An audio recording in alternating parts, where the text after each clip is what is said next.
আজ ঠিক বিকাল ৫টায় রাজধানীর মানিক মিয়া এভিনিউতে উপস্থাপন করা হবে জুলাই ঘোষণাপত্র। সেই জুলাই ঘোষণাপত্রকে কেন্দ্র করে আসলে বাংলাদেশের আনাচে কানাচে থেকে সরকার আসলে সব ছাত্র জনতাকে ঢাকায় নিয়ে আসতে আসলে ৮ জোড়া বিশেষ ট্রেনের ব্যবস্থা করা হয়েছে। সেই ট্রেন আসলে বাংলাদেশের বিভিন্ন স্থান থেকে ছাত্র জনতাকে ঢাকায় যে কর্মসূচি হচ্ছে সেই কর্মসূচি শেষে এসব ট্রেন তাদের গন্তব্যে পৌঁছে দেওয়ার ব্যবস্থা করা হয়েছে। রেলওয়ে কর্তৃপক্ষ জানিয়েছে ৮ জোড়া ট্রেনের ভাড়া নির্ধারণ করা হয়েছে প্রায় ৩০,46,০০০ টাকা, যা বহন করবে মুক্তিযুদ্ধ বিষয়ক মন্ত্রণালয়।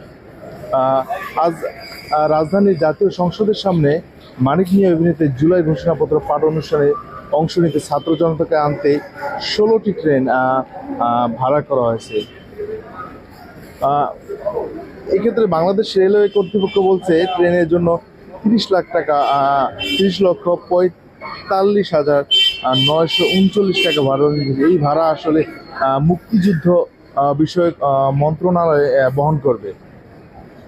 দর্শক, আপনারা জেনে থাকবেন ৩৬ জুলাই তথা ৫ই আগস্ট ২০২৪ এই ছাত্র জনতার তোপের মুখে আসলে শেখ হাসিনাকে ক্ষমতা ছেড়ে আসলে বিতাড়িত হতে হয়। এই ছাত্রদের যে অবদান, সেই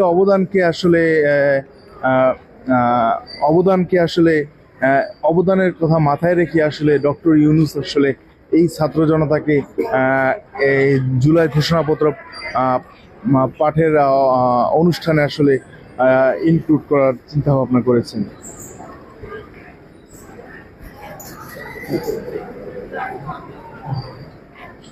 দর্শক, আমরা দেখছি আসলে কমলাপুর রেল স্টেশন এখন পর্যন্ত আসলে ট্রেনগুলো এসে পৌঁছায়নি। আমরা দেখতে পাচ্ছি ঢাকা চট্টগ্রাম থেকে রেল আসবে, বিশেষ রেল, এবং ঢাকা জয়দেবপুর, নারায়ণগঞ্জ, ঢাকা নারায়ণগঞ্জ, নরসিংদী থেকে আসবে ছাত্র জনতা, সিলেট থেকে আসবে, এবং ঢাকা রাজশাহী থেকে ট্রেন থাকবে, এবং রংপুর থেকে আসবে ছাত্র জনতা এই জুলাই ঘোষণাপত্র শুনতে আসলে। এবং ঢাকা থেকেও বিশেষ রেল আসবে ঢাকার এই অনুষ্ঠানে যোগ দিতে। দর্শক, এই ট্রেনগুলো আসলে প্রায় বেলা 12টার দিকে আসা শুরু করবে। আপনারা দেখছেন যে এখন পর্যন্ত তেমন কোনো ট্রেন এসে পৌঁছায়নি, বা কমলাপুর রেল স্টেশনে তেমন কোনো মানুষের ভিড় দেখা যাচ্ছে না। এই ছিল শেষ কমলাপুর রেল স্টেশন থেকে শাহাদাত সায়াল, বাংলা ফ্লো, ঢাকা।